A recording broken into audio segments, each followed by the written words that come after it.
মানুষ দৈনিক আমার দেশ পত্রিকার সম্পাদক, সাবেক জ্বালানি উপদেষ্টা, বিনিয়োগ বোর্ডের চেয়ারম্যান ডক্টর মাহমুদুর রহমান। মাহমুদ ভাই, আপনাকে স্বাগত জানাচ্ছি আজকের অনুষ্ঠানে। ধন্যবাদ কনক সরোয়ার। আসসালামু আলাইকুম, কেমন আছেন আপনি? জি মাহমুদ ভাই, ওয়ালাইকুম আসসালাম। আমি ভালো। আপনি তো এখন টার্কিতে আছেন, আমি যতটুকু জানি আপনি টার্কির ইস্তাম্বুল তেজারত ইউনিভার্সিটিতে একটি কিনোট পেপার পড়েছেন আমাদের জুলাই বিপ্লবকে নিয়ে। সে বিষয়টি নিয়ে একটু সংক্ষেপে যদি বলেন, তারপর আমরা আপনার এই রাষ্ট্রপতি শাসিত সরকারের প্রস্তাবনাটা নিয়ে একটু বিস্তারিত জানতে চাই। আসলে এটা খুব ভালো হয়েছে যে ইস্তাম্বুলের একটা ইউনিভার্সিটি বাংলাদেশের জুলাই বিপ্লব নিয়ে একটা সেমিনারের আয়োজন করেছে এবং গত শনিবারে এটা ছিল, আজকে শনিবার, গত শনিবারে ছিল 2 দিন ব্যাপী, শনিবার এবং রোববার। এবং সেখানে স্ক্রিনে থাকা ভিডিওটা ইতিমধ্যে আপনারা দেখতে পেরেছেন। ভিডিওটা খুবই গুরুত্বপূর্ণ, খুবই ইম্পর্টেন্ট।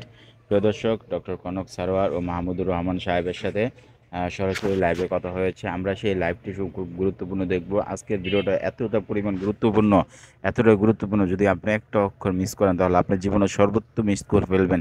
আজকে আমরা সরাসরি ভিডিওতে আমরা সেই গুরুত্বপূর্ণ ঘটনাগুলো শুনে আসি। দর্শক শুভেচ্ছা নিন, আসসালামু আলাইকুম।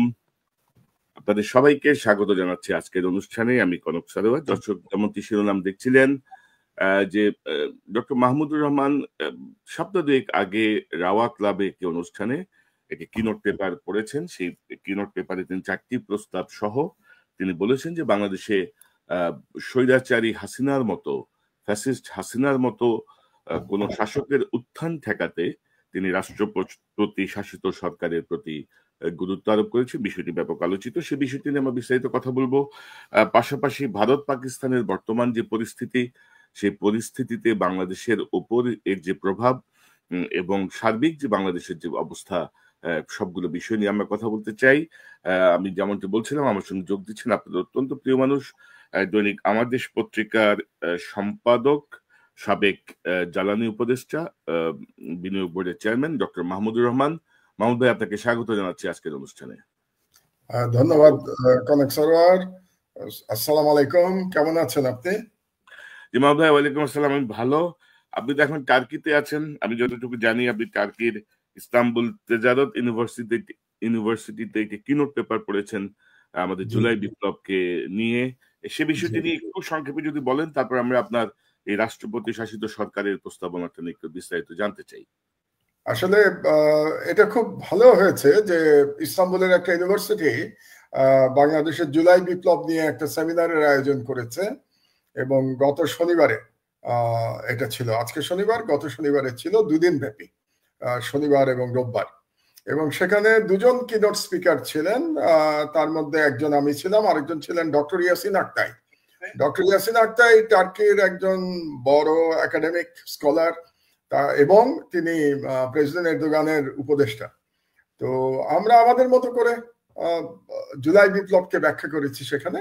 এবং এছাড়া 2 দিন ব্যাপী অনুষ্ঠানে অনেকগুলো পেপার ছিল। বাংলাদেশের অনেকে এসেছিলেন, বাংলাদেশ থেকে আরো কিছু ভিসিরা যোগ দিয়েছিলেন, বেশ কিছু ইউনিভার্সিটির ভাইস চ্যান্সেলর এসেছিলেন এবং এখানে যারা ছাত্র তারাও যোগদান করেছিল সেখানে।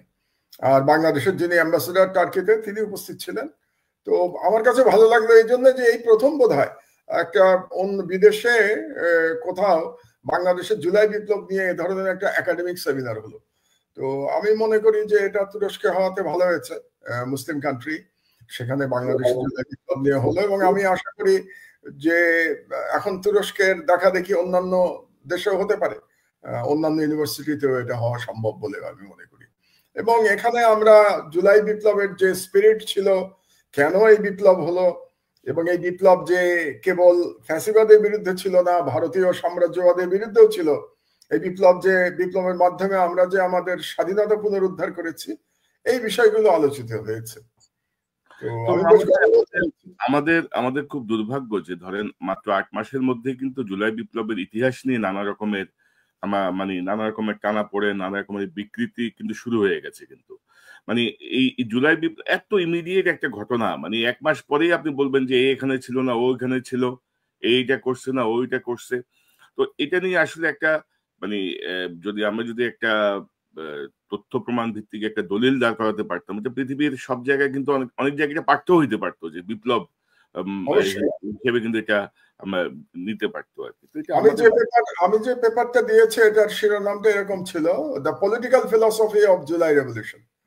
মানে আমি রাজনৈতিক দর্শনটা বলার চেষ্টা করেছি আর কি আমার সাধ্য মতো। নিশ্চয়ই এটা নিয়ে আমরা আপনি আমাকে কপিটা পাঠাইলে আমরা হয়তো এটা নিয়ে পরে আরেকটা করতে পারি, যে জুলাই বিপ্লবের রাজনৈতিক দর্শন, যেটা আলোচনায় আসা দরকার।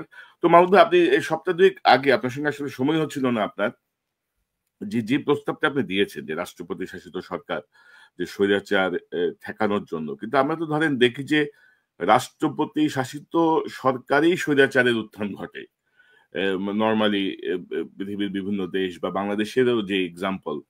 তো সেই জায়গাটায় রাষ্ট্রপতি শাসিত সরকারকে কেন আপনি গণতন্ত্রের জন্য নিরাপদ মনে করছেন? পাশাপাশি আপনি আরো কিছু সংস্কারের কথা বলেছেন, তত্ত্বাবধায়ক সরকার বা সেনাবাহিনী কেন্দ্রিক কিছু 4টি প্রস্তাব দিয়েছেন। এই বিষয়টা আপনার কাছ থেকে আমরা একটু বিস্তারিত শুনি, তারপর আমরা ভারত পাকিস্তান প্রসঙ্গে যাব। আমি আপনার সমালোচনা থেকে শুরু করি। আপনি যেটা বললেন যে প্রেসিডেন্ট থেকেই স্বৈরাচার উদ্ভব হয়, আপনার কথা আংশিক সত্য। এটা একসময় হতো, যেমন ধরুন 70-80 দশকে বা 60-এর দশকে আমরা দেখেছি ল্যাটিন আমেরিকা এবং তৃতীয় বিশ্বে সেনা অভ্যুত্থান হতে দেখেছি আমরা, এবং সেনা অভ্যুত্থানের মাধ্যমে একজন আসতেন এবং তারপরে তিনি রাজনীতি করতেন, রাজনীতি করার পরে তিনি প্রেসিডেন্ট হতেন, এবং এটা এক ধরনের স্বৈরাচার, যেটা আমাদের দেশে আমরা এরশাদের বেলায় দেখেছিলাম। জিয়াউর রহমান সাহেব এসেছিলেন সেনা অভ্যুত্থান, কিন্তু পার্থক্যটা হলো জিয়াউর রহমান সাহেবের সাথে এরশাদের, যে জিয়াউর রহমান সাহেব কিন্তু সেনা অভ্যুত্থান করেন নাই। এই ইতিহাসগুলো আবার আমাদের একটু জানা দরকার, যে সেনা অভ্যুত্থান করেছিল সেনাবাহিনীর একটা একাংশ শেখ মুজিবের বাকশালের বিরুদ্ধে, এবং তারপরে বাকশালের পতন হয় এবং শেখ মুজিবুর রহমান নিহত হওয়ার পরে খন্দকার মুশতাক ক্ষমতায় এসেছিলেন, আমাদের এটা মনে স্মরণে রাখা দরকার। এবং তারপরে আরেকটি সেনা অভ্যুত্থান হয়েছিল, সেই সেনা অভ্যুত্থান করেছিল খালেদ মোশাররফ, এবং সেই সেনা অভ্যুত্থান ব্যর্থ হয়েছিল 7ই নভেম্বর সিপাহী জনতার বিপ্লবের মধ্য দিয়ে। তো জিয়াউর রহমান যদিও সেনা প্রধান হিসেবে তিনি রাজনীতিতে এসেছিলেন, কিন্তু তিনি কিন্তু কখনো সেনা অভ্যুত্থান করেন নাই, এবং তিনি প্রকৃতপক্ষে আবার গণতন্ত্র ফিরিয়ে দিয়েছিলেন। এরশাদ যখন এসেছিল ক্ষমতায়, সে কিন্তু একটা নির্বাচিত প্রেসিডেন্টের বিরুদ্ধে সেনা অভ্যুত্থান করে ক্ষমতায় এসেছিল, কারণ সাত্তার সাহেব সেনা অভ্যুত্থানের মাত্র 3 মাস আগে নির্বাচিত হয়েছিলেন। আপনাদের নিশ্চয় মনে থাকার কথা যে 1981 সালের নভেম্বরের নির্বাচনে সাত্তার সাহেব বিজয়ী হয়েছিলেন, জাস্টিস সাত্তার, এবং এরশাদ সেনা অভ্যুত্থান করেছিল মার্চ মাসে, 82 সালে মার্চে।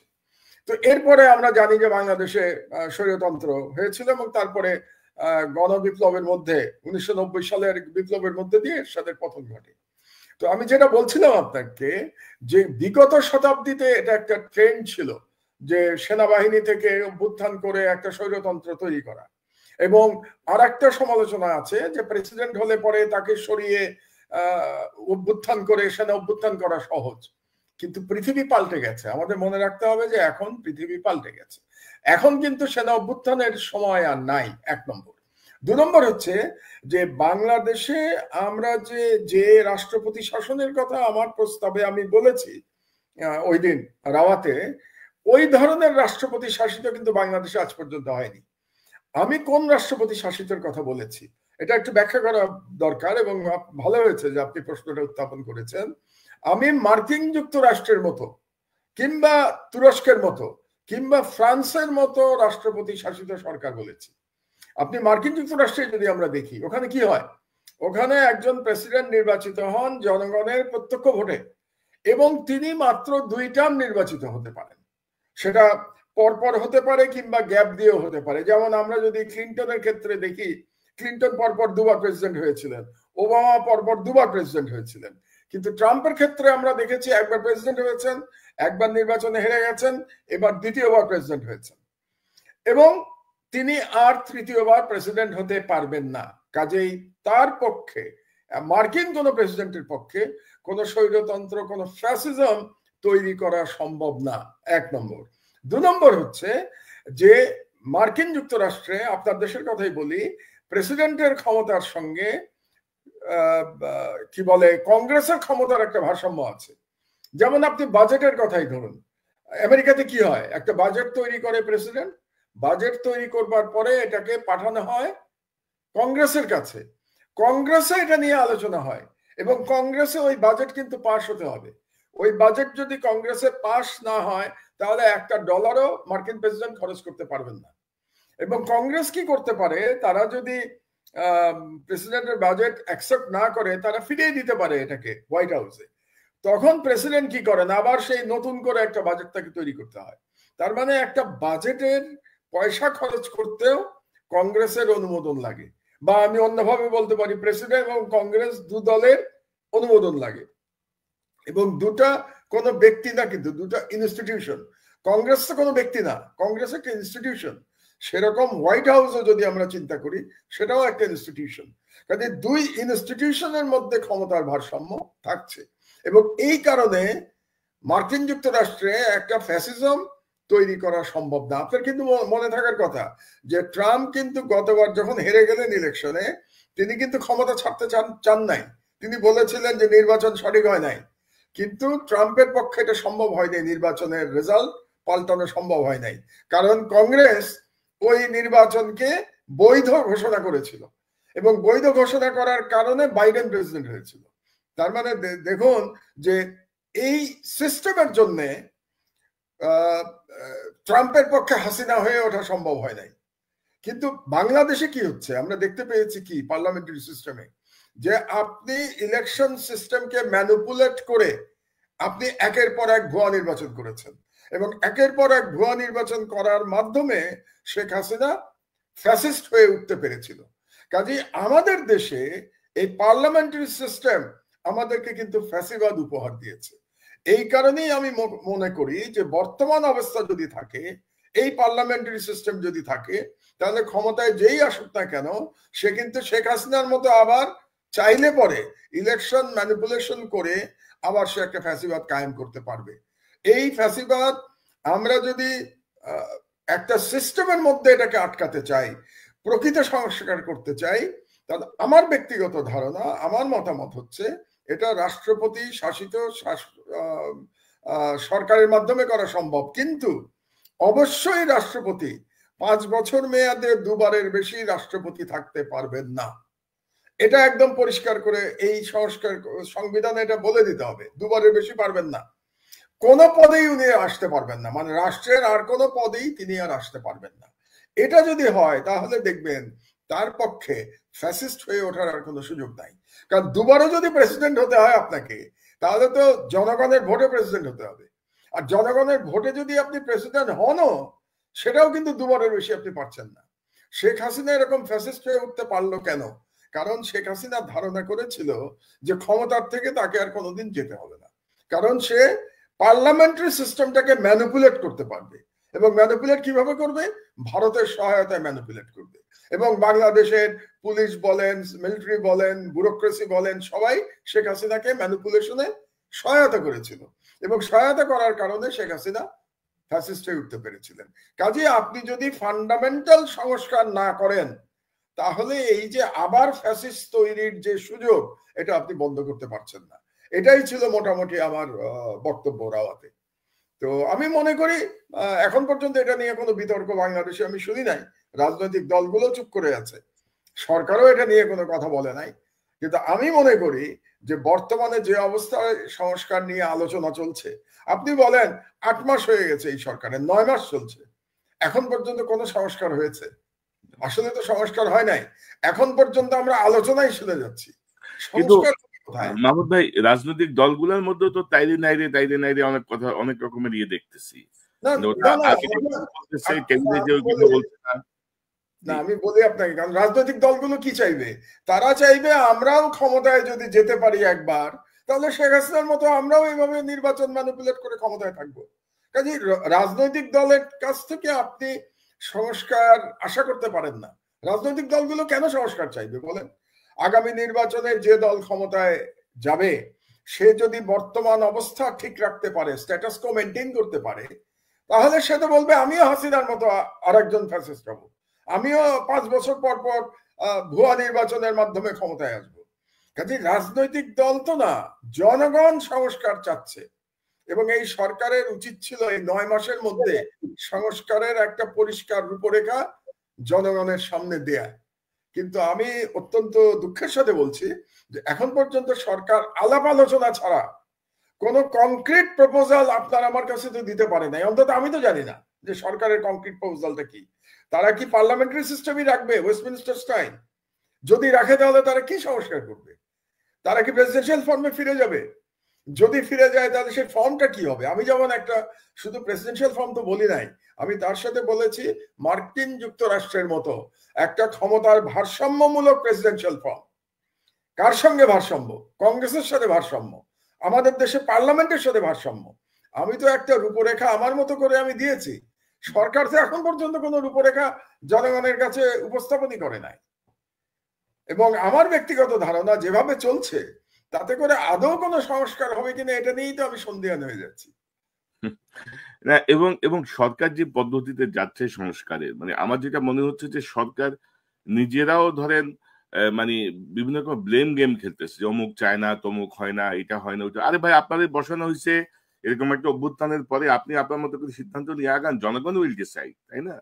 এই যে জায়গাটা আমার মনে হয় যে তারাও একটু অন্যরকম গেম খেলছে কিনা আমারও মনে একটু সন্দেহ না, হয়। এটা কেন হচ্ছে এটা বোঝেন কনক, এই সরকারে যারা এসছে কিংবা এই সংস্কারের জন্য যারা দায়িত্ব পেয়েছে, আপনি বিভিন্ন কমিশনের কথাই বলেন, এই দায়িত্বপ্রাপ্তদের মধ্যে কয়জন শেখ হাসিনার ফ্যাসিবাদের বিরুদ্ধে লড়াই করেছে আমাকে বলেন তো?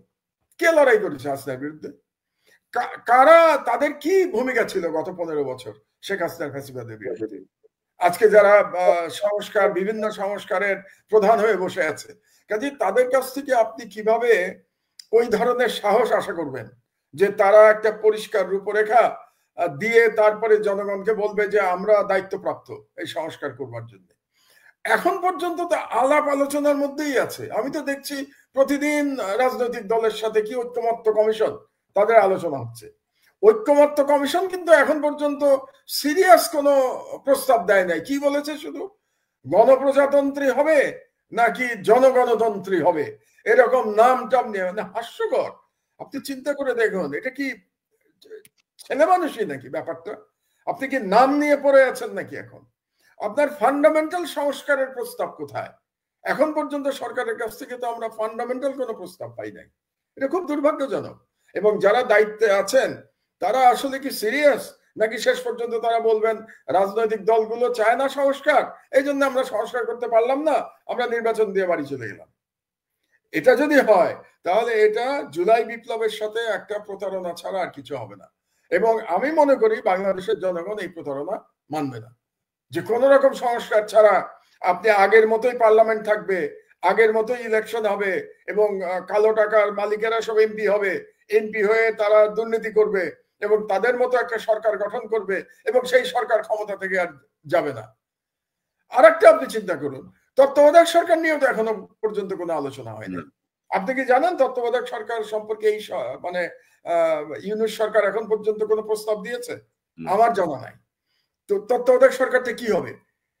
বিএনপি বলেছে তত্ত্বাবধায়ক সরকার লাগবে, তো কোন ধরনের সরকার? আগে যেমন ছিল যে চিফ জাস্টিস সরকার প্রধান হবেন, যে এবং এই চিফ জাস্টিস সরকার প্রধান হওয়ার কারণে কিন্তু আমরা বিচার বিভাগকে ধ্বংস করেছি।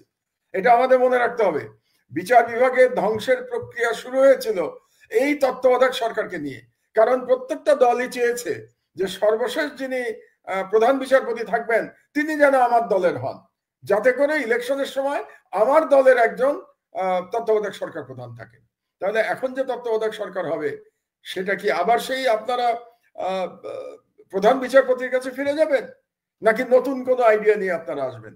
এখন পর্যন্ত না রাজনৈতিক দলগুলোর কাছ থেকে না সরকারের কাছ থেকে আমরা এটার কোনো প্রস্তাব আমরা পেয়েছি, কোনো আইডিয়া আমরা পাই নাই। আমি কিন্তু আমার প্রস্তাবে একটা আইডিয়া দিয়েছি তত্ত্বাবধায়ক সরকার নিয়ে। আমি জানি না এটা রাজনৈতিক দলগুলোর কাছে গ্রহণযোগ্য হবে কিনা, আমার জানা নাই, কিন্তু আমার বুদ্ধি অনুযায়ী, বিচার বুদ্ধি অনুযায়ী আমি একটা প্রস্তাব দিয়েছি। না, আপনি তো বলেছেন যে মানে সরকার মেয়াদ শেষে সরকারি দল এবং বিরোধী দল উভয় থেকে 5 জন করে সদস্য মনোনীত করে তাদের ভোটে মানে আরেকটু আমি একটু পরিষ্কার করে বলি, আমি বলেছি সরকারি দল থেকে 5 জন, বিরোধী দল থেকে 5 জন, 10 জন, এবং প্রধান বিচারপতি 1 জন, 11 জন। কারণ আপনাকে বেজোড় সংখ্যা লাগবে, একজন প্রধান উপদেষ্টা হতে হবে। এই 11 জন নিজেদের মধ্যে তারা ভোটাভুটি করে তাদের 1 নম্বর ঠিক করবেন। মানে এখন হয় কি দেখেন, যে কে প্রধান উপদেষ্টা হবে এটা নিয়ে বাংলাদেশের ইতিহাসে আজ পর্যন্ত বিরোধী দল কখনো একমত হতে পারে নাই। আপনি কি মনে করেন ভবিষ্যতে তারা একমত হতে পারবে কোনো ব্যক্তির ব্যাপারে? এক দল যদি মিস্টার এক্স এর কথা বলে, আর এক দল বলবে মিস্টার ওয়াই এর কথা, তো আপনার সলিউশন কোথায়?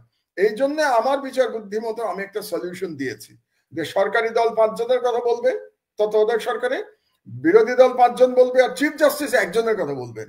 কিন্তু সেই একজন অবশ্যই সার্ভিং বিচারপতি হতে পারবে না। তিনি রিটায়ার্ড বিচারপতি হতে পারবেন, কিন্তু সার্ভিং হতে পারবেন না। তাহলে মোট তত্ত্বাবধায়ক সরকারের সংখ্যা হলো 11 জন। এই 11 জন নিজেদের মধ্যে ভোটাভুটি করে তাদের প্রধান উপদেষ্টা নির্বাচন করবে। এটা আমার আইডিয়া, আপনার পছন্দ নাও হতে পারে। এখন আমি অপেক্ষা করে থাকবো যে ভালো কোনো আইডিয়া কেউ নিয়ে আসে কিনা। এখন পর্যন্ত কিন্তু আমরা তত্ত্বাবধায়ক সরকারের রূপরেখা কি হবে এটা সম্পর্কে আমরা কিছুই জানি না। তো আমি জানি না আরো কতদিন অপেক্ষা করতে হবে। এবং মাহমুদ ভাই, ধরেন সরকারি প্রসঙ্গ যেহেতু আসলো, ধরেন আপনি যদি দেখেন যে পুরো উপদেষ্টা পরিষদ কিন্তু ডক্টর ইউনূসের আলোয় আলোকিত হচ্ছেন। তাদের নিজস্ব কোনো 2-1টা জায়গা, অর্থ মন্ত্রণালয় বা জ্বালানি মন্ত্রণালয়, 2-1টা মন্ত্রণালয় ছাড়া সমালোচনার মাত্রাই বেশি এবং বিতর্কিত লোকেরা কিন্তু নিয়োগ পাচ্ছে। আমরা কিন্তু ধরেন বৃহত্তর স্বার্থে কিন্তু ডক্টর ইউনূসের প্রতি এক ধরনের আমরা অন্ধ সমর্থন দিয়ে যাচ্ছি, যিনি থাকুক, আমাদের জন্য কিছু একটা হোক, একটা সংস্কার হোক, বিচারটা হোক, কিন্তু বিচার তো ধরেন অত্যন্ত কচ্ছপ গতিতে যাচ্ছে। তো সব মিলিয়ে আসলে এই সরকারের 8 মাসটা মানে কোথায় সমস্যাটা আসলে? মানে এরকম একটা রক্তক্ষয়ী বিপ্লবের পরে, অভ্যুত্থানের পরে সরকার যেভাবে ফাংশন করার কথা ছিল সেইভাবে তো করতে পারছে না বা করছে না। সরকারের 3টি কারণে আমরা ডক্টর ইউনূসকে সমর্থন দিচ্ছি। আপনি যেটা বললেন অন্ধ সমর্থন, আমি অন্ধ বলবো না, সমর্থন দিচ্ছি বলবো। একটি কারণ হলো যে ডক্টর ইউনূসের আন্তর্জাতিক গ্রহণযোগ্যতা। কারণ আপনাদের এমন একজন লাগতো যার আন্তর্জাতিক গ্রহণযোগ্যতা আছে, এবং ভারত ইচ্ছা করলেই তাকে কোনো ষড়যন্ত্র করে ক্ষমতাচ্যুত করতে পারবে না, এরকম একজন দরকার ছিল আমাদের। এবং সেই দিক দিয়ে ডক্টর ইউনূসের সাথে তুলনা করার মতো দ্বিতীয় কোনো ব্যক্তি আমাদের নাই, এটা আমাদের মেনে নিতে হবে। 1। 2 নম্বর হলো ডক্টর ইউনূস কিন্তু শেখ হাসিনার জুলুমের একজন ভিকটিম ছিলেন। ডক্টর ইউনূসকে কিন্তু উনি ভিকটিম ছিলেন, এই সরকারে অধিকাংশই ভিকটিম ছিল না, কিন্তু ডক্টর ইউনূস ভিকটিম ছিলেন। এটা হলো 2 নম্বর। আর 3 নম্বর হলো ভারতের প্রশ্নে এবং আওয়ামী লীগের প্রশ্নে আমি মনে করছি এখন পর্যন্ত ডক্টর ইউনূসের একটা দৃঢ় অবস্থান আছে। ডক্টর ইউনূস ভারতীয় হুমকিকে খুব ভালোভাবে মোকাবেলা করেছে। এই 3টি কারণে আমরা অব্যাহতভাবে ডক্টর ইউনূসকে সমর্থন করে যাচ্ছি। কিন্তু আপনার সাথে আমি একমত যে আমরা যদি পুরো বিশাল কি উপদেষ্টা মন্ডলীর দিকে তাকাই, এর 80% উপদেষ্টা মন্ডলী গত সরকারের, কি বলবো, গত সরকারের কোন রকম বিরোধ করে নাই শেখ হাসিনার সরকারের, এমনকি কেউ কেউ সুবিধাভোগী ছিল ওই সরকারের। কাজেই তাদের এই সরকারে থাকার বা এই সরকারে, এই বিপ্লবী সরকার, বিপ্লবী তারা বলে না, অন্তর্বর্তীকালীন বলে, যাই হোক, এই অন্তর্বর্তীকালীন সরকারে থাকার তেমন কোনো যোগ্যতা আছে বলে আমি মনে করি না। এবং বর্তমান সরকার, আপনার সাথে সম্পূর্ণ একমত আমি যে এই সরকার টিকে আছে শুধুমাত্র ডক্টর ইউনূসের ইমেজের উপর ভিত্তি করে। এবং কোন কোন ক্ষেত্রে বাংলাদেশের অবস্থা ভালো, যেমন এবারের রমজানের মধ্যে দ্রব্যমূল্য নিয়ন্ত্রণে রাখা গেছে। তারপরে আমাদের রেমিটেন্স যোদ্ধারা যেভাবে বাংলাদেশে রেমিটেন্স পাঠাচ্ছেন, সকল রেকর্ড ব্রেক হয়ে গেছে। কারণ আমাদের যে ফরেন কারেন্সি ক্রাইসিস ছিল সেটা অনেকটা কিন্তু রেমিটেন্সের মাধ্যমে আমাদের হয়ে গেছে। আর একটা ইন্টারেস্টিং ব্যাপার, এই যে আমেরিকা, আপনাদের প্রেসিডেন্ট ট্রাম্প যে ট্যারিফ ঘোষণা করলো, এই ট্যারিফে কিন্তু বাংলাদেশের আসলে ক্ষতি হয় নাই, বরং বাংলাদেশের জন্য নতুন সম্ভাবনা তৈরি হয়েছে। কেন? বাংলাদেশের মেইন কম্পিটিটর ছিল গার্মেন্ট সেক্টরে চীন এবং ভিয়েতনাম।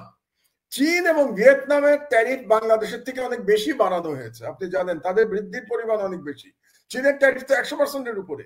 তো সেই দিক দিয়ে আমি মনে করি এই ট্যারিফ সিস্টেমের মধ্যে বাংলাদেশের গার্মেন্টস এর বরং এক্সপোর্টের নতুন সুযোগ তৈরি হয়েছে।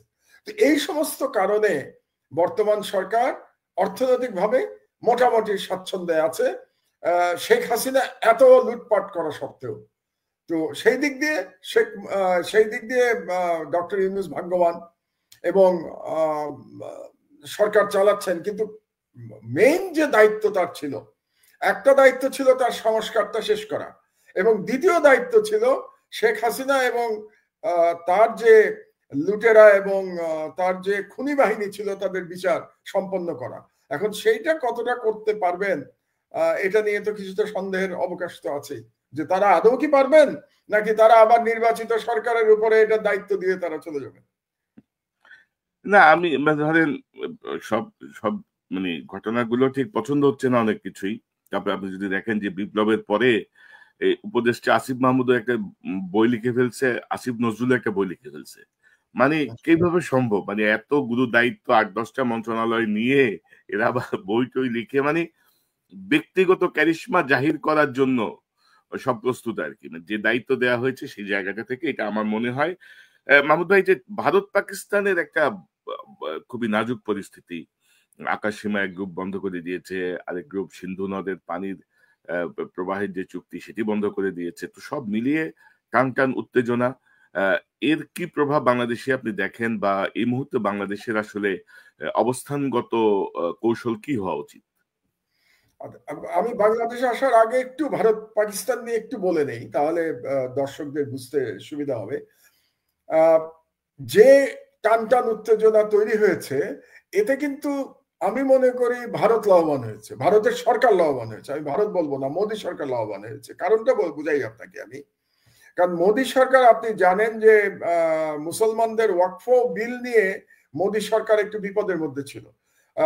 ওয়াকফ বিলের মাধ্যমে মোদী যেটা চাচ্ছিল যে সেই শত শত বছর ধরে মুসলমানদের যে সম্পত্তিগুলো ছিল বিভিন্ন কাজে, যেমন ধরেন মাদ্রাসা কিংবা মসজিদে যে সব সম্পত্তি দান করে গেছে আগের মানুষজনেরা, সেই সম্পত্তিগুলো দখল করার একটা প্রক্রিয়া শুরু করেছিল মোদী সরকার।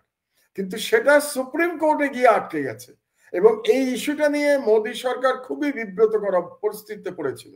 এবং আপনাকে বলে রাখি, এটা সুপ্রিম কোর্ট ওই বিলটাকে স্টে করেছে, মানে ওয়াকফ সম্পত্তি কেড়ে নেওয়ার যে বিল পাশ করেছিল মোদী সরকার পার্লামেন্টে, সেটা স্টে করেছে। এবং আগামী মাসের সম্ভবত 6 তারিখে এটা নিয়ে শুনানি হওয়ার কথা ভারতীয় সুপ্রিম কোর্টে। এরকম একটি অবস্থায় এই কাশ্মীরের এই সন্ত্রাসী ঘটনায় ভারত সরকার কি করতে পারছে? এক হচ্ছে যে সংখ্যালঘু মুসলমানদের বিরুদ্ধে আবার তাদের ক্যাম্পেইন তারা শুরু করতে পেরেছে, এবং মুসলমানদের বাড়িঘর ভেঙে দেওয়া হচ্ছে কাশ্মীরে, এবং অন্যান্য জায়গায় মুসলমানরা খুব ভীত সন্ত্রস্ত জীবনযাপন করছে। তার মানে রাজনৈতিকভাবে বিজেপি আবার এটাকে ব্যবহার করতে পারছে, এটা একদিকে। আর 2 নম্বর হলো যে ওই বিল নিয়ে যে বিপদের মধ্যে ছিল, সেই বিপদ থেকেও এখন মানুষের নজর সরে গেছে। মানুষের নজর কিন্তু ওই বিলের দিকে ছিল, মানে মোদী সরকারের ব্যর্থতার দিকে ছিল। ওই নজরটা মোদী সরকার এখন সরে গেছে। তো সরে এখন পাকিস্তানের সাথে একটা যুদ্ধংদেহী অবস্থায় চলে এসছে মোদী, এবং অত্যন্ত বেআইনি ভাবে সে সিন্ধু নদীর সাথে যে পানি চুক্তি সে বন্ধ করে দিয়েছে, স্থগিত করেছে ইন্ডিয়া। 1960 সালের পানি চুক্তি সে এটাকে স্থগিত করেছে। কিন্তু আমার যেটা ধারণা যে ইন্ডিয়া পাকিস্তানের মধ্যে যুদ্ধ কিন্তু হবে না। কেন যুদ্ধ হবে না আমি আপনাকে বলি, কারণ 2 দলেরই অ্যাটমিক বোমা রয়েছে, আণবিক বোমা রয়েছে 2 দলের কাছে।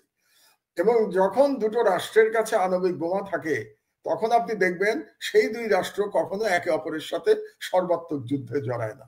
কারণ আণবিক বোমার যে যুদ্ধ, সেই যুদ্ধে কিন্তু কেউই বিজয়ী হয় না, 2 দলই পরাজিত হয়। কারণ ধ্বংস হয়ে যাবে। তো ধরেন পাকিস্তান অ্যাটম বোম মারলো ইন্ডিয়ার উপরে, ইন্ডিয়া আবার মারলো পাকিস্তানের উপরে, তো 2 দেশই তো ধ্বংস হয়ে যাবে। শুধু 2 দেশ কেন, পুরো দক্ষিণ এশিয়া ধ্বংস হয়ে যাবে। কাজে যুদ্ধ যতটা আপনি দেখছেন, আসলে আমার মনে হয় না যুদ্ধ পর্যন্ত এটা গড়াবে। একটু একটু সীমান্তে গোলাগুলি হতে পারে, 2 দলেরই 2-4 জন সৈনিক কি বিমান বাহিনীর পাইলট মারা যেতে পারে, কিন্তু যেটাকে আমরা সর্বাত্মক যুদ্ধ বলি সেটা হবে না বলেই আমার ধারণা। এটা গেল পাকিস্তান ইন্ডিয়া প্রসঙ্গ। এখন বাংলাদেশে কি হচ্ছে দেখেন, বাংলাদেশের 2টো বিপদ হয়েছে। একটা হচ্ছে ইন্ডিয়াতে এখন এর আগে থেকেই বাংলাদেশ বিরোধী প্রচারণা চলছিল, হাসিনার পতনের পর থেকেই। সেই প্রচারণা ইদানিং বেড়ে গেছে। এবং আপনি জানেন ইন্ডিয়ার কোন কোন মিডিয়া, যেটাকে গদি মিডিয়া বলে কারণ এগুলি সরকারের দালাল মিডিয়া, এই সমস্ত মিডিয়াতে ওই কাশ্মীরের ওই ঘটনার সাথে বাংলাদেশকে জড়িত করার অপচেষ্টাও করা হয়েছে এবং মিথ্যা প্রচারণা করা হয়েছে ইন্ডিয়ান মিডিয়াতে একটা। এবং বাংলাদেশে নাকি এখন কথিত বাংলাদেশিদের উপরে তাদেরকে গ্রেফতার করা হচ্ছে। আজকেরই খবর আপনাকে বলি, মোর দ্যান 1000-এর উপরে কথিত বাংলাদেশিকে গ্রেফতার করেছে ভারত, যাদেরকে বলা হচ্ছে যে তারা নাকি পাসপোর্ট ভিসা ছাড়া ভারতে গিয়ে অবস্থান করছিল। কেন করছিল আমি জানি না, কিন্তু বাংলাদেশের বিরুদ্ধে একটা সর্বাত্মক প্রচারণা ইন্ডিয়া শুরু করেছে। এক। দুই হলো, আমাদের সাথে যে গঙ্গা পানি চুক্তি, এটা কিন্তু 2026 সালে শেষ হয়ে যাবে। তো আমরা যদি ভারতের চরিত্র দেখতে পাই পাকিস্তানের সাথে সিন্ধু পানি চুক্তি স্থগিত করার মাধ্যমে, তাহলে আমাদের জন্য কিন্তু দুশ্চিন্তার কারণ আছে। ভারত দেখবেন গঙ্গা পানি চুক্তি নিয়েও টালবাহানা শুরু করবে। আমি ভবিষ্যৎ বলে রাখছি আপনাদেরকে, জানি না 2026 সালে ইউনূস সাহেব থাকবেন অথবা নতুন গণতান্ত্রিক সরকার ক্ষমতায় আসবে কিনা, কিন্তু সেই সরকারকে অবশ্যই ভারতের এই গঙ্গা পানি চুক্তি নিয়ে ভারতের সাথে আবার নতুন করে লড়াই করতে হবে। এবং ওরকম অবস্থা আমি একটা দেখতে পাচ্ছি। এবং যেহেতু ভারত এখন বাংলাদেশ, কথিত বাংলাদেশিদের বিরুদ্ধে অভিযান চালাচ্ছে ভারতে, আমি প্রস্তাব করব এই সরকারের কাছে যে বাংলাদেশেও যে সমস্ত ভারতীয়রা তাদের কাগজপত্র ছাড়া বাংলাদেশে আছে, এবং আমরা জানি অবৈধভাবে অনেক ভারতীয় বাংলাদেশে আছে, আমরা এমনও জানি যে অনেক ভারতীয় ভুয়া ন্যাশনাল আইডি কার্ড নিয়ে বাংলাদেশে আছে, বাংলাদেশে বিভিন্ন জায়গায় তারা চাকরি করছে, এদের বিরুদ্ধে আমাদের অভিযান চালানো উচিত। এবং যেহেতু বাংলাদেশের বিরুদ্ধে এই ধরনের মিথ্যা প্রচারণা চলছে, কাজে বাংলাদেশ সরকারের উচিত হবে এখনই বাংলাদেশেও একই রকম অভিযান পরিচালনা করা, প্রত্যেকটা ইন্ডাস্ট্রিগুলিতে দেখা যে সেখানে কোনো ভারতীয় নাগরিক অবৈধভাবে চাকরি করছে কিনা, কিংবা বিভিন্ন ডিস্ট্রিক্টেও আমাদের এগুলো দেখা উচিত। এবং বিশেষ করে আমি মনে করি সেন্সিটিভ জায়গা যেগুলো আছে, আমাদের যে সমস্ত মানে সিকিউরিটির দিক দিয়ে সেন্সিটিভ জায়গা, সে সমস্ত জায়গা আমাদের নজরদারি বাড়ানো উচিত। কারণ যে কোনো সময় ভারত বাংলাদেশে একটা অঘটন ঘটানোর চেষ্টা করতে পারে। তবে মাহমুদ ভাই ধরেন বাংলাদেশে আমরা যেটা দেখছি যে মানে আমরা কার্যকরভাবে কিন্তু ইন্ডিয়ান এই গদি মিডিয়ার যে প্রচারণা, সেই প্রচারণার কোনো কাউন্টার আমাদের মিডিয়া কিন্তু করছে না। আমাদের মিডিয়া কিন্তু ধরেন আমরা করছি, আমার দেশ কিন্তু রেগুলারলি করে না, আমার দেশ ছাড়া অন্য কোনো পত্রিকায় কিন্তু এর কোনো কাউন্টার নেই। আমাদের টেলিভিশন গুলা বা আমাদের ধরেন সরকার নিয়ন্ত্রিত টেলিভিশন থেকে শুরু করে বেসরকারি টেলিভিশন, কারোরই কোনো কিন্তু প্রতিক্রিয়া আমরা দেখছি না। তো সেই এটা আমাদের জন্য একটা, আমি বলবো একটা, কেন হচ্ছে না আমি বুঝতে পারছি না আর কি। আসলে এখনো আসলে মিডিয়াগুলো তো আসলে স্বাধীন না, মিডিয়াগুলোর মধ্যে এখনো হাসিনার লোকজন তো পূর্ণ বিক্রমে বসা, এবং তারা মনে হয় যেন এই বিষয়গুলো কাউন্টার করতে দিচ্ছে না, যেটা কাউন্টার হওয়া উচিত। পাশাপাশি ধরেন আরো কিছু বিতর্কিত বিষয় ঘটছে, যেটা নিয়ে ধরেন আপনার পত্রিকাতেও নিউজ হয়েছিল, সন্তোষ শর্মা কালবেলা সম্পাদক, তাকে নিয়ে এক ধরনের মাতামাতি চলছে। আমি বুঝলাম না যে কেন সবাই তাকে নিয়ে, তাকেই আপনার এত হাইলাইটেড করতে হবে, যার বিরুদ্ধে সুনির্দিষ্ট অভিযোগ আছে। আপনার পত্রিকাতেই ছাপা হয়েছে, আমরা লিড নিউজ করেছি, আমরা লিড নিউজ করেছি। রিমান্ডে যিনি নির্যাতন করতেন ইসলামিক নেতাদের, রাজনৈতিক দলগুলোর নেতাদের উপরে, তাকে নিয়ে তার বিরুদ্ধে মামলাও হয়েছে। সেই প্রসিডিংসে না যে তাকে নিয়ে এক ধরনের লুফে নেওয়ার একটা চেষ্টা দেখছি আমরা। মানে এগুলো খুবই দুর্ভাগ্যজনক আমাদের জন্য। পাশাপাশি আপনার বিরুদ্ধে একটা মামলা হয়েছে, মানে স্বাধীন বাংলাদেশে আপনার বিরুদ্ধে একটি প্রথম মামলা হয়েছে, বাংলাদেশের প্রথম মামলা আর কি, প্রথম মামলা। বাংলাদেশে আমি কিন্তু জেল খেটেছি 5 দিন জেলে ছিলাম। সিদ্ধ ধরেন মামুদ ভাই, একটা অদ্ভুত ব্যাপার দেখছি যে ধরেন মেঘনা গ্রুপ একটা করাপ্টেড গ্রুপ, এবং 71 টেলিভিশন তারা চালিয়েছে টানা ধরেন 10-12 বছর। 71 টেলিভিশন দিয়ে তারা এই ফ্যাসিজমকে শক্তিশালী করেছে, বিরোধী দলকে দমন, ভারতের দালালি করেছে, সরাসরি ভারতের দালালি করেছে। এবং 5ই আগস্টের পরে আসলে বিএনপির কিছু নেতার বদন্যতায় বা বিনিময়ে, অনেক কিছুর বিনিময়ে 71 টিভি চালু ছিল। তো সেই 71 টিভির যে মেঘনা গ্রুপের যে মালিকানা, সেই মালিকানা নিয়ে আপনি রিপোর্ট করেছেন আপনার পত্রিকায়, সেটি নিয়ে মামলা হয়েছে। এবং আনফরচুনেটলি আমি দেখলাম যে আপনি যেটি বলছিলেন যে স্বাধীন বাংলাদেশে যে আপনি জেল খেটেছেন, তখন কিন্তু আমরা কোনো সহযোগিতা দেখি নাই, উদার কোনো দৃষ্টিভঙ্গি দেখি নাই। আপনার মামলা কোর্ট একসেপ্ট করে নিয়েছে, সেখানে কিছু দেখি নাই। পাশাপাশি কিন্তু আমি যদি দেখি যে বিতর্কিত সাংবাদিক ধরেন মুন্নি সাহা বা আরো অনেককেই কিন্তু পুলিশ অ্যারেস্ট করে আনে, সেখান থেকে আবার ছেড়ে দেওয়া হয়। তো এই যে অবস্থাটা আপনি কিভাবে দেখেন আর কি? এবং প্রথম আলো বা ডেইলি স্টার নিয়ে আমরা যখন কথা বলেছি, আমি, ইলিয়াস, পিনাকিদা, আমরা যখন কথা বলেছি, তখন বিএনপি মহাসচিবের গণমাধ্যমের উপর হস্তক্ষেপ, স্বাধীনতার হস্তক্ষেপে একেবারে যান পরাণ বের হয়ে গেছে। তো এখন আমি মানে বিএনপি বা রাজনৈতিক দল বা সুশীল সমাজে কোনো প্রতিক্রিয়া কি আমার দেশ পেয়েছে, বা আপনি এই বিষয়টাকে কিভাবে দেখেন আপনার মতো করে জানি যদি। প্রথমে আমি একটু ভারতের বিরুদ্ধে যে আমাদের বুদ্ধিবৃত্তিক লড়াই, আপনি যেটা দুঃখ করছিলেন যে বাংলাদেশের অধিকাংশ টেলিভিশন এবং প্রিন্ট মিডিয়া এটা করছে না, তো আমি কিন্তু এতে হতাশ নই। কেন হতাশ নই জানেন? এই ভারতের বিরুদ্ধে যে লড়াই বা ফ্যাসিবাদের বিরুদ্ধে যে লড়াই, এই গত 15 বছর ধরে, বিশেষত গত 5 বছর ধরে তো আমি বলবোই, আপনারা তো কয়েকজন চালিয়ে গেছেন সোশ্যাল মিডিয়াতে। আপনি করেছেন, পিনাকি করেছে, ইলিয়াস করেছে, এরকম ডক্টর তাজ হাশমি করেছেন, এবং আরো এরকম কয়েকজন তো আপনারা চালিয়ে গেছেন সোশ্যাল মিডিয়াতে। তখন তো বাংলাদেশের মিডিয়া তো একেবারেই গদি মিডিয়ার মতো ভারতের সব হাসিনার মিডিয়া ছিল এবং ভারতীয় মিডিয়া ছিল। কিন্তু শেষ পর্যন্ত আপনারাই সফল হয়েছেন এবং আপনারা কিন্তু আজ পর্যন্ত লড়াই চালিয়ে যাচ্ছেন। আমার ভরসার জায়গাটা সেখানেই। কোনো যতক্ষণ পর্যন্ত আপনাদের মতো মানুষেরা সোশ্যাল মিডিয়াতে এভাবে সাহসের সাথে লড়াই চালিয়ে যেতে পারবেন ভারতীয় হেজেমনি আর এই হাসিনার ফ্যাসিবাদের বিরুদ্ধে, ততক্ষণ পর্যন্ত আমি আশাহত হব না। এটা হলো আমার 1 নম্বর কথা। এবং আপনাদেরকে আমি ধন্যবাদ জানাই যে আপনারা এত চাপের মধ্যে থেকেও এবং কোন রাজনৈতিক দল আপনাদের পাশে এসে দাঁড়ায় নেই, এটা সত্ত্বেও আপনারা আপনাদের লড়াই, আদর্শ আপনারা অক্ষুণ্ণ রাখতে পেরেছেন। আর দ্বিতীয় যে কথাটা, বাংলাদেশে দেখুন, এই যে আপনি যাদের কথা বললেন, প্রথম আলো বিরুদ্ধে পিনাকি কিছু কথা বলেছিল, ইলিয়াস কিছু কথা বলেছিল এবং এক ধরনের শান্তিপূর্ণ প্রতিবাদ হচ্ছিল, এবং সে কারণে বাংলাদেশের বৃহত্তম দলের মহাসচিব অত্যন্ত মানে আবেগের বশবর্তী হয়ে তিনি অনেকগুলো কথা বলেছিলেন। কিন্তু আমার দেশের বিরুদ্ধে মামলা হয়েছে, এ ব্যাপারে কিন্তু কারো মুখে এখন পর্যন্ত কোনো কথা আপনি নিশ্চয়ই শোনেন নাই, আমিও শুনি নাই। তবে জনগণ কিন্তু দাঁড়াচ্ছে, সারা দেশে জনগণ এটার প্রতিবাদে মাঠে নেমেছে। আর এই মামলাটা নিয়ে আমি মামলার মেরিট নিয়ে কিছু বলতে চাই না, কারণ এটা সাব জুডিস। শুধু আপনাকে একটা কথা বলে রাখি, আমরা যে নিউজটা ছাপিয়েছি মেঘনা গ্রুপের বিষয়ে, সেটা কিন্তু সরকারি নথি থেকে। আমরা কোনো কমেন্ট করি নাই, মানে কোনো সাংবাদিকের কোনো কমেন্ট সেই নিউজের মধ্যে নাই। প্রত্যেকটা ইনফরমেশন সরকারি নথি থেকে আমরা কোট করেছি, যেটা সাংবাদিকের দায়িত্ব। যে সরকার মেঘনা গ্রুপের বিরুদ্ধে তদন্ত চালাচ্ছে, তো আপনি একজন সাংবাদিক হিসেবে কনক, আপনি খুব পুরনো সাংবাদিক, বাংলাদেশের কোন গ্রুপের বিরুদ্ধে সরকার যদি তদন্ত চালায়, তো আপনি সেটা প্রকাশ করবেন না আপনার মিডিয়ায়? তো এটা তো আপনার কর্তব্য প্রকাশ করা। এই প্রকাশ করার জন্য আমার দেশের বিরুদ্ধে, আমার বিরুদ্ধে এবং আমার কলিগদের বিরুদ্ধে মামলা হয়েছে। তা আমাকে তো মামলার ভয় দেখিয়ে লাভ নাই।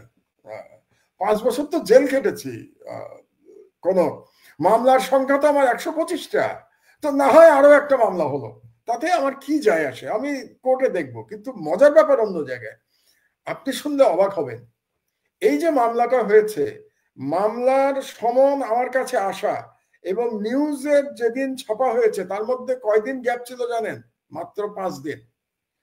মানে আজকে মামলা হয়েছে, 5 দিনের মধ্যে সেই আজকে নিউজ ছাপা হয়েছে, 5 দিনের মধ্যে সেই নিউজ কোর্টে আমলে নিয়ে আমার বিরুদ্ধে সমন ইস্যু করা হয়ে গেছে। আপনি কি মনে করেন বাংলাদেশের কোন মামলার ক্ষেত্রে এটা সম্ভব?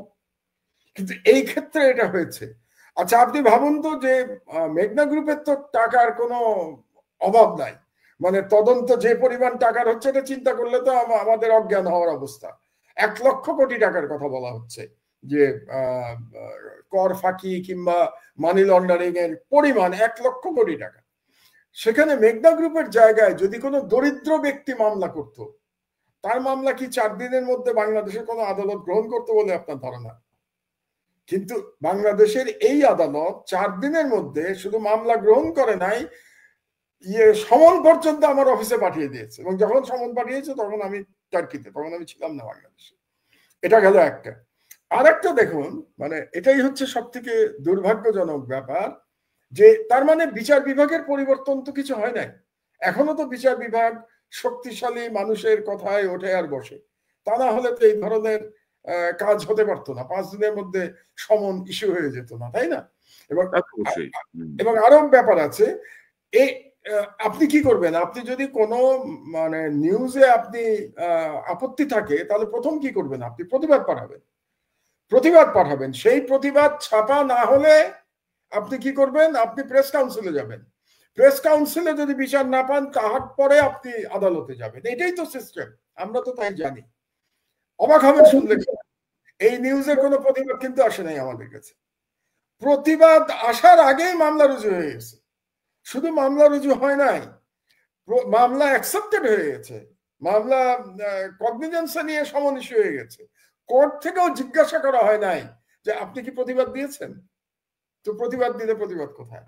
এটা হচ্ছে বাংলাদেশের বিচার বিভাগের অবস্থা। এখন আমি জানি না, আইনমন্ত্রী তো জুলাই বিপ্লবে জড়িত ছিলেন, আসিফ নজরুল সাহেব, আপনি বললেন উনি বই লিখেছেন জুলাই বিপ্লব নিয়ে, তো তিনি কি জানেন তার নিম্ন আদালত কিভাবে পরিচালিত হচ্ছে? তো আমি আশা করি তিনি না জেনে থাকলে তিনি খবর নেবেন যে কিভাবে 4 দিনের মধ্যে আমার দেশের বিরুদ্ধে মামলা গ্রহণ করা হলো। মাহমুদ ভাই, উনি সবই জানেন এবং সবই ওনার ইশারাতেই হচ্ছে। মুন্নি সাহা সাউন্ডের কিছু হয় না। পাশাপাশি আপনি জানেন যে সাম্প্রতিক সময় আমি একটা প্রোগ্রাম করি, আমার ফেসবুকে একটা পোস্ট দিয়েছি, ওই যে ডেস্টিনির চেয়ারম্যান জেনারেল হারুন, মানে তার সাথে আসামি সবাই 12 বছর 3 মাস করে জেল খাটছে, 12 বছর সাজা, 3 মাস অতিরিক্ত খাটছে। আর জেনারেল হারুন 58 দিন জেল খেটে জামিন পেয়ে বের হয়ে গেছে, এবং এর আগে 7 দিন জেলে ছিল, মানে প্রথম যখন আত্মসমর্পণ করে সবাই।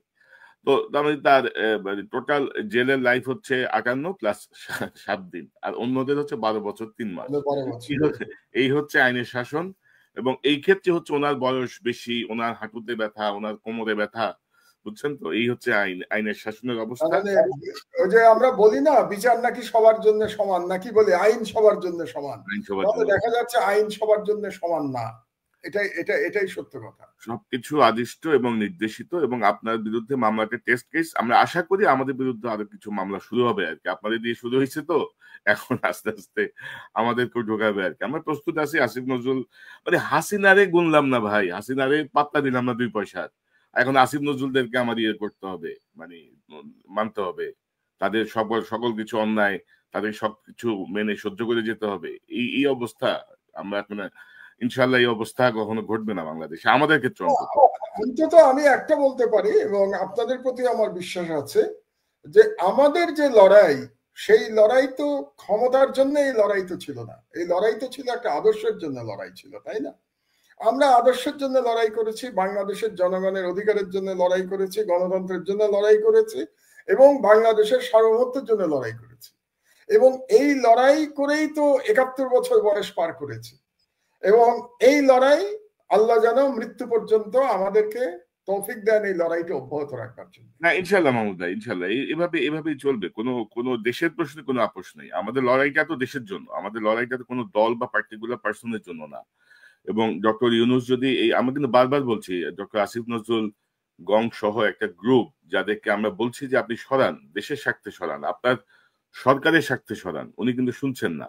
তো এই জিনিসটা কিন্তু ওনার মানে জন্য খুব বুমেরাং হয়ে যাওয়ার সম্ভাবনাই আমরা দেখছি, আশঙ্কাই আমরা দেখছি আর কি ওনার প্রতি। আরেকটা জিনিস বুঝতে হবে কনক, যে এই সরকারের চরিত্রটা কিন্তু আমাদেরকে বুঝতে হবে।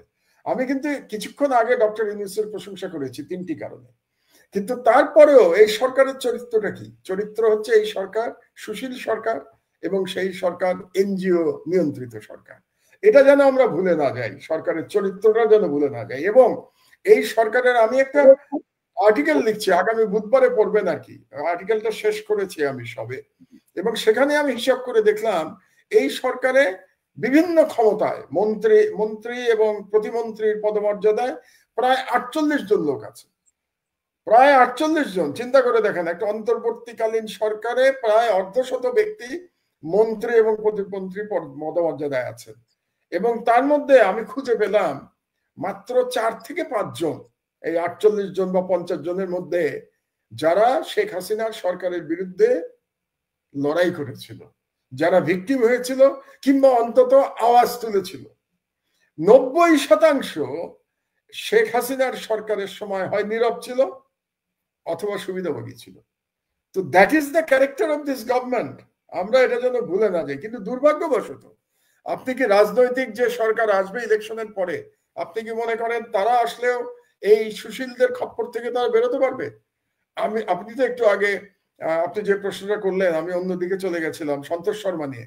এই সন্তোষ শর্মার মতো লোকদের নিয়ে তো এখনই টানাটানি শুরু হয়েছে, তাই না? আমরা বিএনপির অনুষ্ঠানেও তাকে দেখতে পাচ্ছি, আবার জামাতের অনুষ্ঠানেও তাকে দেখতে পাচ্ছি। তো এখনই যদি তাদের এই অবস্থা হয়, তো এরপরে যখন তারা ক্ষমতায় যাবে, তখন তো আমি খুব অবাক হব না সন্তোষ শর্মা যদি মন্ত্রী হয়ে যায়। আমি আপনাকে বললাম কারণ এটা যদি মনে করে ভবিষ্যতের গণতান্ত্রিক সরকার যে সন্তোষ শর্মাকে মন্ত্রী করলে ভারত খুশি হবে, তাহলে আপনি অবাক হবেন না যে সন্তোষ শর্মাকে মন্ত্রী বানিয়ে দেবে। কারণ ভারতকে খুশি রাখতে হবে। এখন ভারতকে খুশি রেখে যদি এই জুলাই বিপ্লবের পরেও বাংলাদেশের রাজনীতি চলে, এর থেকে দুর্ভাগ্যের তো আর কিছু হতে পারে না। এখানে আমি একটু ছাত্রদেরও সমালোচনা করে নেই। মুশকিল হচ্ছে আমরা সবাইকে শত্রু বানিয়ে ফেলছি, বুঝলেন? আপনারাও বানাচ্ছেন, আমিও বানাচ্ছি। ছাত্ররা পারলো না কেন? ছাত্ররা পারলো না এই কারণে যে তাদের নিয়ে এত বিতর্ক তৈরি হয়েছে এত কম সময়ের মধ্যে। এটা দুর্ভাগ্যজনক। আমি এটা আশা করি নাই তাদের কাছ থেকে। আমি কিন্তু এদেরকে, এরা তো বয়সে সব আমার সন্তান তুল্য, কিন্তু তারপরেও তারা যেহেতু লড়াই করেছে, তারা জীবন দিয়ে বাংলাদেশকে স্বাধীন করেছে আবার নতুন করে, এবং বিএনপির অনেক নেতা এটাকে দ্বিতীয় স্বাধীনতা না মানলেও আমি কিন্তু এটাকে দ্বিতীয় স্বাধীনতাই মনে করি। কারণ গত 15 বছর আমি তো অন্তত স্বাধীন ছিলাম না, আপনিও ছিলেন না। আপনি তো বাংলাদেশে যেতে পারতেন না, আপনার ফ্যামিলিকে নিয়ে আসতে হয়েছিল, তাদের জীবন হুমকির মধ্যে পড়েছিল। কাজে আপনার জন্য, আমার জন্য, আমাদের পরিবারের জন্য বাংলাদেশ স্বাধীন ছিল না, আমাদের জন্য এটা দ্বিতীয় স্বাধীনতা। এই জন্য আমরা আমাদের কৃতজ্ঞতার শেষ নাই এই ইয়াং জেনারেশনের প্রতি। এবং মাহমুদ ভাই বিএনপির গুটিকতক নেতার বাইরে 90% জনগণের জন্য এটা দ্বিতীয় স্বাধীনতা। সেই তো। কিন্তু দুর্ভাগ্যের বিষয়টা হলো আমরা এই দ্বিতীয় স্বাধীনতা প্রাপ্তির জন্য এই ইয়াং ছেলেদের যতটা কৃতজ্ঞতা জানালাম, যতটা সম্মান জানালাম, তারা কি এই সম্মানের মর্যাদা রাখতে পারলো? এই প্রশ্নটা কিন্তু এখন আসতে শুরু করেছে। কিছু কিছু নিউজ আমরা যেগুলো পাচ্ছি এখন অত্যন্ত দুর্ভাগ্যজনক। এটা তো আমরা আশা করি নাই। এবং মাত্র 8 মাসের মধ্যে, তাহলে 8 মাসের মধ্যে চরিত্রে পচন ধরে গেল, কোন এত সহজে পচন ধরে গেল, এই দুঃখ রাখবো কোথায়? আমরা তো ধারণা করেছিলাম এই বিপ্লবের পরে আমাদের রাজনীতির গুণগত পরিবর্তন ঘটবে। অন্তত পুরনো রাজনীতিবিদ যারা আছে তাদের পরিবর্তন না ঘটলেও তরুণদের পরিবর্তন ঘটবে। এখন সেই পরিবর্তনও যদি আমরা দেখতে না পাই, তাহলে কোন বাংলাদেশের দিকে আমরা তাকিয়ে থাকবো? আসলে মাহমুদ ভাই, আমার কাছে যে খবর, সেই খবর হচ্ছে যে ধরেন তরুণদের এই নেতৃত্বকে আসলে প্রপারলি কোনো সিনিয়র রাজনীতিবিদও গাইড করে নাই, সুশীল যাও কেউ গাইড করে নাই, যারা রাজনীতি বোঝে বা দেশপ্রেমিক। তারা খপ্পরে যে পড়ছে আপনার বাংলাদেশের এবং বাইরের গোয়েন্দা সংস্থা, যেই গোয়েন্দা সংস্থার অধিকাংশই হচ্ছে হাসিনার পোষ্য। তো তারাই অ্যাকচুয়ালি তাদেরকে ডিরেইল করার জন্য একটা ভূমিকা রেখেছে। এটা আমি বিভিন্ন সূত্রে যা জেনেছি বললাম। আমরা মাহমুদ একটা গুরুত্বপূর্ণ প্রশ্ন আনতে চাই। আপনি বলছিলেন যে এই অন্তর্বর্তীকালীন সরকারে প্রায় 48-50 জন বিভিন্ন সিনিয়র সচিব, মন্ত্রী, প্রতিমন্ত্রীর মর্যাদায় আছেন। আমরা যদি একটু কম্পারেটিভলি যদি দেখি যে 111-এ যে সরকার ছিল, সেখানে আপনার সরকারি ছিল 10 জন, সেনাবাহিনী সমর্থিত সরকার। এখন এটা সরাসরি সেনাবাহিনী সমর্থিত আপনি নাও যদি বলেন, এটা তো সেনাবাহিনী ম্যাজিস্ট্রেসি পাওয়া নিয়ে রাস্তায় আছে। কিন্তু 111-এর সময় যদি চাঁদাবাজি, দখলবাজি বা আইন শৃঙ্খলা পরিস্থিতি অন্তত 9-10 মাস খুবই স্মুথ ছিল, সেই জায়গাটায় কম্পেয়ার করলে কিন্তু এখন একটা ভয়াবহ অবস্থা। আপনাদের যে সেমিনার রাওয়াতে ছিল, সেই রাওয়াত সেমিনারের থেকে আমি যদি আপনাকে একটু যদি দেখাই আপনাদের যে বক্তব্য, সেখানে ডক্টর আব্দুল্লাহ ইউসুফ বলেন, যিনি আরেকজন কিনোট স্পিকার ছিলেন, সেনাবাহিনীর পক্ষ থেকে। সেনাবাহিনীর পক্ষ থেকে তিনি বলছিলেন যে সশস্ত্র বাহিনী কি শুধুই বহিস্থ স্বাধীনতা এবং সার্বভৌমত্ব রক্ষার দায়িত্বে থাকবে, নাকি অভ্যন্তরীণ স্বাধীনতা এবং সার্বভৌমত্ব রক্ষায়ও তাদের অংশগ্রহণ থাকবে? বিষয়টি স্পষ্ট না থাকার কারণে রাজনৈতিক দলগুলো সামরিক বাহিনীকে নিজেদের ক্ষমতা সুসংহত করার লক্ষ্যে যথেচ্ছার ব্যবহার করেছে। এবং আপনি কিন্তু যারা গুম খুনের সঙ্গে জড়িত তাদের বিচারের ব্যাপারে প্রস্তাব দিয়েছেন। আপনি কিন্তু সেনাবাহিনীর সঙ্গে সরকার এবং রাষ্ট্রপ্রধানের সমন্বয় করার জন্য জাতীয় নিরাপত্তা উপদেষ্টার পদ সৃষ্টির একটি প্রস্তাব করেছেন। তো আমি যেটি বলতে চাচ্ছি যে গত 15 বছরে এই শেখ হাসিনার শাসনে সেনাবাহিনীর মধ্যে কি কোনো গুণগত পরিবর্তন আসলো? যে 1/11 সময় সেনাবাহিনীর যে ভূমিকা আমরা দেখলাম, মানে অন্তত আইন শৃঙ্খলা পরিস্থিতি বা সবকিছু মিলিয়ে, এবার কিন্তু সেটি হচ্ছে না। এবার যথেচ্ছ চাঁদাবাজি। আমি একটু এখানে দ্বিমত করব। আসলে সেনাবাহিনীর যে অবক্ষয়, এটা 1/11 মাধ্যমেই শুরু হয়েছিল। কারণ 1/11 সরকার এসেছিল এই ভারতীয় ষড়যন্ত্রের মাধ্যমে।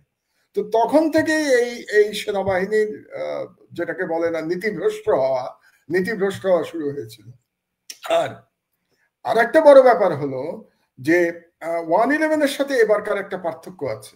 পার্থক্যটা হলো যে এবারের বিপ্লব হয়েছে কিন্তু একটা রাজনৈতিক সরকারের বিরুদ্ধে বিপ্লব হয়েছে, এবং বিপ্লব হওয়ার পরে সেনাবাহিনী ক্ষমতা নেয় নাই। তো বিপ্লব হওয়ার পরে বিপ্লব যারা করেছে তাদের পছন্দ মতো সরকার গঠিত হয়েছে, এবং বিরোধী দল যারা ছিল তাদেরকে কোনো আক্রমণ করা হয় নাই। আপনার যদি মনে থাকে 1/11 পরে বিএনপিকে তো ধূলিসাৎ করে দেওয়া হয়েছিল 1/11 সরকারের পরে, এবং সেটাকে জাস্টিফাই করার জন্য, আমি আবারও বলি, বিএনপির উপরে যে আক্রমণ, এটা জাস্টিফাই করার জন্য আওয়ামী লীগের উপরেও কিছু আক্রমণ করা হয়েছিল। মানে আসল টার্গেট ছিল বিএনপিকে ধ্বংস করা, এবং এটা করার জন্য যাতে একেবারে চোখে না পড়ে এই জন্য আওয়ামী লীগেরও কিছু লোককে গ্রেফতার করা হয়েছিল, তার মধ্যে শেখ হাসিনাও ছিলেন, তিনিও গ্রেফতার হয়েছিলেন। কিন্তু এবার তো কোনো রাজনৈতিক দলের প্রতি সেইভাবে যারা বিরোধী আছেন, আওয়ামী লীগ তো পালিয়ে গেছে, ওদের কথা আলাদা, কিন্তু অন্যান্য দলের প্রতি তো কেউ আক্রমণ করে নাই। তো এই কারণে অন্যান্য দলের পক্ষে দলের মধ্যে যে শৃঙ্খলা আসা উচিত ছিল, এটার দায়িত্ব কিন্তু রাজনৈতিক দলের, এটার দায়িত্ব সরকারের না। রাজনৈতিক দলেরই দায়িত্ব ছিল তাদের কর্মী নেতাদের কন্ট্রোলে রাখা, নিয়ন্ত্রণে রাখা। এটা গেল এক। আর দ্বিতীয় হলো যে এইবার কিন্তু একটা বিপ্লবের মাধ্যমে সরকার এসছে, আর 1/11 সরকার এসেছিল ষড়যন্ত্রের মাধ্যমে, ওটা একটা মিলিটারি কু ছিল। তো বিপ্লবের মধ্যে যে সরকার আসে, বিপ্লবের পরে কিছুটা সমাজে বিশৃঙ্খলা থাকে, কাজেই সেটা আপনাকে ওই যে কি বলে with a pinch of salt আপনাকে একটু মেনে নিতে হবে, যে বিপ্লবের পরে একটু বিশৃঙ্খলা মেনে নিতে হবে। কাজেই 1/11 সরকারের চরিত্র এবং এবারের সরকারের চরিত্র একেবারেই আলাদা। আর আমরা কিন্তু 1/11 সরকারের মতো কোনো সরকার দেখতে চাই না, বরং আমি মনে করি যে বর্তমান সরকার যেভাবে আছে সেভাবে তারা তাদের ভুল ভ্রান্তি থেকে মুক্ত হোক। যেমন আপনি ম্যাজিস্ট্রেসি পাওয়ারের কথা বললেন, সেনাবাহিনীর ম্যাজিস্ট্রেসি পাওয়ার আছে, কিন্তু তারা তো কোনো বাড়াবাড়ি করছে না। 1/11 পরে তো বাড়াবাড়ি করা হয়েছিল, আপনি তো নিশ্চয়ই চান না যে সেনাবাহিনী বাড়াবাড়ি করুক। তো কাজেই আমি মনে করি এই দুটো আমরা তুলনা না করি। মাহমুদ ভাই ধরেন আমি কিন্তু 1/11 কোনো কিছুকে সমর্থন করছি না। আমি যেটা বলছি যে মানে আমাদের ধরেন আর্মির মধ্যে যারা মাঠে আছেন, ধরেন তারা মাঠে থাকার পরে ওই সময়ের প্রথম 8-9 মাস যদি বলি যে এই চাঁদাবাজি, দখলবাজি বা আইন শৃঙ্খলা পরিস্থিতি কম্পেয়ার টু এই সময়ে কিন্তু অনেক বেশি অবনতি আমরা দেখছি আর কি। সেই জায়গাটায় ধরেন আসলে সব জায়গায় তো এখনো ওই আগের লোকজনই বসা আর কি, যেটা ব্যাপার আছে। 1/11 পরে সব রাজনৈতিক দলেরই চাঁদাবাজরা পালিয়ে গেছিল 1/11 পরে। এবার কি সব রাজনৈতিক দলের লোকজন পালিয়ে গেছে? তা তো যায় নাই। তো আপনার এই পার্থক্যটা তো বুঝতে হবে। সুতরাং একটা গ্রুপের লোকজন চাঁদাবাজরা তো বহাল তবিয়তে আছে, তো সুতরাং আপনি একই রকম পাবেন না। আমরা এটাই আশা করি। তবে আমি আশা করব যে এই সরকার মানে আরেকটু শক্তভাবে রাষ্ট্র চালাবে। আপনার মনে আছে আমি ঢাকায় ফিরেই একটা কথা বলেছিলাম ইউনূস সাহেবকে উদ্দেশ্য করে, যে আইদার রুল অর কুইট, হয় আপনি শাসন করুন নাহলে আপনি চলে যান। আসলে একটা সরকারের হয় শাসন করতে হবে, না হলে চলে যেতে হবে। তো এখন পর্যন্ত প্রফেসর ইউনূস প্রথম দিকের ভুলভ্রান্তি থেকে শিক্ষা গ্রহণ করে এখন কিন্তু তিনি বেটার চালাচ্ছেন আগের থেকে। হ্যাঁ, আমরা সমালোচনা করলাম সংস্কারগুলি তিনি করতে পারেন নাই, বা সংস্কারের কোনো, আমি জানি না কোনো পরিষ্কার রূপরেখা ওনার মাথাতেও আছে কিনা, বা ওনার যারা উপদেষ্টা তাদের মাথার মধ্যে আছে কিনা, যে মানে কি সংস্কার চায় ইউনূস সাহেব, কি সংস্কার চান, কিংবা তার সরকার কি সংস্কার চায়, এটাও তো আমাদের জানতে হবে। ওনারা শুধু রাজনৈতিক দলগুলোকে জিজ্ঞেস করছেন যে তারা কি সংস্কার চায়, আপনারা কি সংস্কার চান এটা বলবেন না আমাদেরকে? তো সেটা তো আজ পর্যন্ত তিনি বলেন নাই। আমি যেটা আশা করব যে ধরেন ইউনূস সাহেব বলেছেন যে ডিসেম্বর থেকে জুনের মধ্যে নির্বাচন হবে, তা আমি ইউনূস সাহেবের কথায় আস্থা স্থাপন করতে চাই যে ডিসেম্বর থেকে জুনের মধ্যে নির্বাচন হবে, এবং নির্বাচনে যে সরকার আসবে সেই সরকার একটা ভালো শাসন উপহার দেবে বাংলাদেশকে, এটা আমি আশা করতে চাই। কিন্তু সেই সরকার আসার আগে দুটো কাজ করতে হবে, বিচার সম্পন্ন করতে হবে। অন্তত যারা গণহত্যার জন্য দায়ী, যারা বাংলাদেশের অর্থনীতি ধ্বংস করবার জন্য দায়ী, তাদের বিচার সম্পন্ন হতে হবে, এটা এক। আর দুই, অন্তত একটা সংস্কারের ব্যাপারে ঐক্যমত হতে হবে। কোন সংস্কার? যে সংস্কারের ফলে আমরা কনফার্ম করতে পারবো যে আবার হাসিনার মতো আর এক স্বৈরাচার বাংলাদেশে মাথা ছাড়া দিয়ে উঠবে না। এই দুটো বিষয়ে যদি ঠিক না করে নির্বাচন দেওয়ার সুযোগ প্রফেসর ইউনূসের নাই। কাজে আমি মনে করি যে এখন পর্যন্ত সরকার সংস্কারের ব্যাপারে এবং বিচারের ব্যাপারে যে স্পিডে কাজ করেছে, তাদের স্পিড অনেক গুণ বাড়াতে হবে। এখন এত স্লো কাজ করলে হবে না, বিচারও তাড়াতাড়ি করতে হবে, এবং সংস্কারের ভাই আলাপ আলোচনা যাই করেন না কেন তাড়াতাড়ি করে সংস্কার সম্পন্ন করেন। এবং মাহমুদ ভাই, আমাদের শেষ একটা প্রসঙ্গ জাস্ট 1 মিনিটের মধ্যে শেষ করতে চাই, যে আপনারা বলছেন যে সেনাবাহিনীকে রাজনীতি মুক্তকরণ, বা ধরেন আমাদের গত 15 বছর স্পেশালি আমরা যদি বলি, বিচার বিভাগ বলেন, প্রশাসন বলেন, সেনাবাহিনী বলেন, যেভাবে আত্মীয়করণ বা দলীয়করণের মাধ্যমে প্রমোশন হয়েছে। যেমন ধরেন আমাদের পার্শ্ববর্তী ভারতকে নিয়ে আমরা অনেক কথা বলি, কিন্তু ভারতের সেনাবাহিনীর কিন্তু কে চিফ হবে এটা সে 5 বছর আগেই জানে, যে মানে সে যদি এই ভাবে চলে বা এই কোর্স গুলো কমপ্লিট করে, he will be the chief, বা তার এই জায়গাটায় যাইতে কোনো বাধা নাই। কিন্তু যেটা আমাদের এখানে সব পলিটিসাইজড হয়ে গেছে। তো সংস্কারের মধ্যে আপনি কি মনে করেন না যে আমাদের বিচার, প্রশাসন, সেনাবাহিনী এই সবগুলো জায়গায় যোগ্যতার মাপকাঠিতে পদোন্নতি এবং মানে পজিশনের ব্যাপারে একটি সুনির্দিষ্ট নীতিমালা, যেটি আপনি বলছিলেন নিরাপত্তা উপদেষ্টা বা এরকম একটা, আমার তো সুনির্দিষ্ট প্রস্তাব আছে। জি, আপনি পুরোটা যদি পড়ে থাকেন, আমার খুব বেশ বড় থিসিস তো, প্রায় 20 পাতার বই, সেখানে আমি পরিষ্কার ভাবে বলেছি যে কেবলমাত্র মেধার ভিত্তিতে প্রমোশন হতে হবে। এখানে পছন্দের প্রমোশনের কোনো সুযোগ থাকতে পারবে না। আমি সেনাবাহিনীর কথা বলছি। আর গত 15 বছরে সেনাবাহিনীতে যে রাজনীতিকরণ হয়েছে, এই 15 বছরের রাজনীতিকরণের জন্য কিন্তু আমি রাজনীতিবিদদের বেশি দায়ী করি। কারণ কারা করেছে এটা? শেখ হাসিনা করেছে। পলিটিসাইজেশন শেখ হাসিনা কেন করেছে? যাতে সে ক্ষমতায় টিকে থাকতে পারে, এবং ক্ষমতায় টিকে থাকার জন্য সে কি করেছে? অযোগ্য লোকদের উপরে নিয়ে এসছে, এবং দলীয় লোকদের উপরে নিয়ে এসছে। এবং সে কার সাথে মিলে কাজ করেছে? ভারতের গোয়েন্দা সংস্থার সাথে মিলে কাজ করেছে, তাই না? আপনার তো মনে আছে, আপনার এখানেই টক শোতে একজন জেনারেল পরিষ্কার ভাবে বলে গেছিল যে ভারতীয় নির্দেশ ছাড়া বাংলাদেশে সেনাপ্রধান নিয়োগ প্রাপ্ত হয় না। বাংলাদেশে সেনাপ্রধান কে হবে এটা দিল্লি ঠিক করে দেয়। আপনার টক শোতে বলে গেছে, একটা লিখিত চুক্তি করতে হয় ওদের সাথে, চুক্তি, এটা আপনার টক শোতে বলে গেছে। তাহলে এই যে পরিস্থিতি, এটা তো সেনাবাহিনী করে নাই, এটা করেছে ভারত এবং হাসিনা মিলে। তার মানে এই যে পলিটিসাইজেশনের কথা আমরা যেটা বলছি, এটা কিন্তু করেছে রাজনীতিবিদরা, এটা করেছে হাসিনা ক্ষমতায় টিকে থাকার জন্য, নিজে ফ্যাসিস্ট হয়ে উঠবার জন্য। সেখানে সেনাবাহিনীর ব্যর্থতা কোনখানে? সেনাবাহিনী এটাকে মেনে নিয়েছে, এটা হচ্ছে সেনাবাহিনীর ব্যর্থতা। সেনাবাহিনী কেন মেনে নিয়েছে এটারও ব্যাখ্যা আমি দিয়েছি আমার বক্তব্যে। মেনে নিয়েছে কারণ বিডিআর হত্যাকাণ্ড।